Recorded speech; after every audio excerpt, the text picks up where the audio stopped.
Hello and welcome back to channel guys. JKPSC ने recently KS 2022 का mains conduct किया।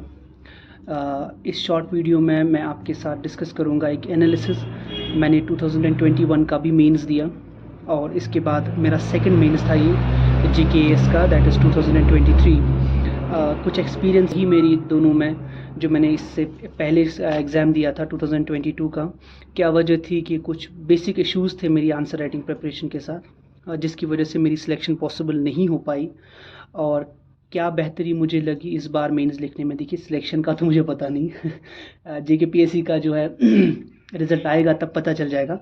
But कुछ basic सी चीज़ें हैं जो मुझे लगा आपके साथ में शेयर करूं, ताकि जितने भी सारे एस्पिरेंट्स हैं जो अभी जेकेएस के लिए प्रिपेयर कर रहे हैं या दूसरे कॉम्पिटिटिव एग्ज़ाम्स के लिए प्रिपेयर कर रहे हैं, जिनका पैटर्न और फॉर्मेट जेकेएस का जैसा है, तो शायद उनके लिए वीडियो हेल्पफुल हो सकती है। तो चलो गाइस शुरू करते हैं। इस वीडियो में मैं फ़िलहाल जीएस के एक पेपर को डिस्कस करूंगा आपके साथ। बाकी ऑप्शनल का पेपर और एसए का पेपर अगर ज़रूरत पड़ी तो आपको सही लगा तो हम इसको भी कंटिन्यू करेंगे। अपनी एक्सपीरियंस आपके साथ शेयर करूंगा। देखिए गाइस, पहला तो मैं आपसे बात करूं कि जो मेरा लास्ट ईयर का मेंस था, दैट इज़ ऑफ 2021 का मेंस था, वो मेरा पहला मेंस था।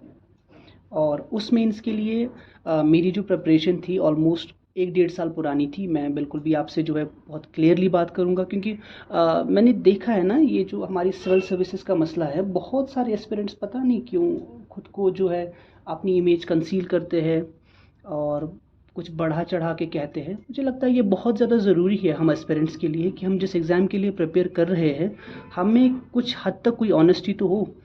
तो मैं प्रिपरेशन करीबन 1-1.5 साल से इस एग्ज़ाम के लिए कर रहा था। 2021 के मेंस की बात कर रहा था।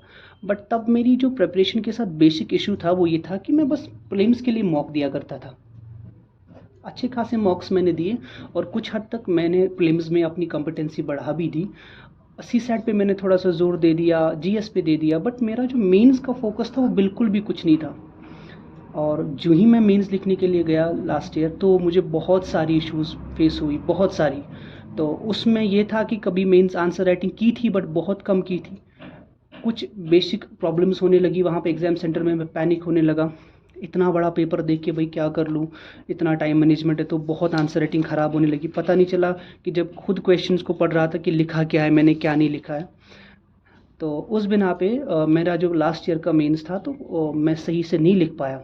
हालांकि मैंने सारे क्वेश्चंस जो है अटेम्प्ट करने की कोशिश की थी, बट टाइम मैनेजमेंट का इशू आया। लेकिन इस बार ही जो मैंने मेंस दिया, तो जो कुछ गलतियां मुझसे पहले हुई थी उनको मैंने रेक्टिफाई किया। पहली जो गलती मेरे पास हुई थी, मैंने आंसर राइटिंग बिल्कुल भी नहीं की। मैंने अपना जो सारा मामला था वो जो है प्रेमिस पे रख लिया था। लेकिन इस बार में मैंने कुछ आंसर राइटिंग करने की कोशिश की। फ्री आंसर राइटिंग की मैंने कोई ज्वाइन नहीं किया कोर्स। उसमें आपका जो इनसाइट्स का जो आता है, जहाँ वो रेगुलरली आंसर्स अपलोड करते हैं, वहाँ कोई पेमेंट आपको नहीं करनी पड़ती है। वो रेगुलरली करंट के रिलेटेड क्वेश्चंस अपलोड करते रहते हैं। और बहुत सारे एस्पिरेंट्स जो यूपीएससी के लिए प्रिपेयर करते हैं, वो अपने आंसर्स वहाँ पोस्ट करते हैं। जब हम अपना आंसर लिखते हैं, भले ही हम अब पोस्ट करें या ना करें, तो हम अपने आंसर्स को ना उन एस्पिरेंट्स के आंसर से कंपेयर करते हैं। तो हमें लगता है कि भाई हमें जो है यहाँ पे गलती है, यहाँ पे गलती है। तो धीरे धीरे करके ना हमें बहुत सारी चेंजेस आनी शुरू हो जाती है। हम दूसरे के फॉर्मेट को देख के अपने क्वेश्चंस को हल्का सा उनके जैसा बनाने की कोशिश करते हैं। और ये चीज़ ने मुझे बहुत ज़्यादा हेल्प की। मैंने आपको पहले ही कहा कि मुझे नहीं पता कि मेरी सिलेक्शन होगी या नहीं होगी, बट एक बेहतर आंसर लिखने में इनसाइट्स और बायजूस के जो ऑनलाइन प्लेटफॉर्म्स हैं, इन्होंने मुझे बहुत ज़्यादा अच्छी हेल्प की। तो आंसर का जो प्रैक्टिस है वो मैंने इस बार शुरू किया। The second important thing is कि मैंने टाइम मैनेजमेंट पे ध्यान दिया। हमारे कुछ सीनियर्स हैं जो सिलेक्ट हुए हैं, तो उनका भी मेरे बारे में जो रवैया था, कहते थे पहले से कि भाई देखो, आप जो है ना ये इस क्वेश्चन को जेकेपीएससी के जो आपका पेपर आता है, आप मैक्सिमम से मैक्सिमम क्वेश्चन करो। आप जो 20 क्वेश्चंस कर रहे हैं, आप सबको अटेम्प्ट करो। आप बिल्कुल भी किसी क्वेश्चन को मत छोड़ो। उसकी वजह ये है कि देखिए, हम जब क्वेश्चन अटेम्प्ट करते हैं, चाहे हमें उस क्वेश्चन के बारे में कुछ ही बहुत ही कम लिमिटेड नॉलेज हो, लेकिन कुछ मार्क्स तो फैच करेंगे। और यही मेरी सबसे बड़ी गलती हो गई थी जो मैंने पिछले साल का पेपर किया था। देखिए, ये फिर लास्ट ईयर का पेपर है आपका, आपके पास जो बच्चे पढ़ रहे हैं उनने प्रीवियस ईयर का पेपर देखा होगा। तो करीबन 20 क्वेश्चन में मैं खाली 17 क्वेश्चन अटेम्प्ट कर पाया था। 17 वाले क्वेश्चन का मैंने आधा पार्ट लिखा था। तो उसके बाद जो है 18 और 19 वाला क्वेश्चन जो है, अब 2 क्वेश्चन में बिल्कुल भी नहीं अटेम्प्ट कर पाया। यही मेरा मामला जो है जीएस पेपर सेकंड के साथ भी लास्ट ईयर हुआ। जीएस थर्ड में भी एक क्वेश्चन जो है शायद मुझे नहीं, जीएस थर्ड को मैंने पूरा लिखा था, जीएस फोर को भी, लेकिन जीएस फर्स्ट और जीएस सेकंड में मैंने जो है बिल्कुल ही कैटेगोरिकली 2 क्वेश्चन इसको छोड़ दिया था। और इसके अलावा जो सबसे बड़ी इंपॉर्टेंट बात मेरी आई, that was related to the first is the answer writing practice, जो मैंने नहीं की थी। Second time management. थर्ड जो है ना, मेरी आंसर राइटिंग जो है, जो मैं लिखता था मैं खुद भी नहीं पढ़ पाता था मैंने लिखा क्या है। अब जो बंदा मेरा एग्ज़ाम पेपर चेक कर रहा है उसको तो समझ आए मैं लिख क्या रहा हूँ। तो इस बारी में मैंने कोशिश की कि मैं अपने वर्ड्स को बहुत कम लिखूं, लेकिन जो लिखूं वो दूसरा पढ़ पाए, वो ना पढ़ने के लायक हो, तभी तो मार्क्स देगा बंदा। जो मैं लिखूंगा वो उसको समझ आ जाएगा।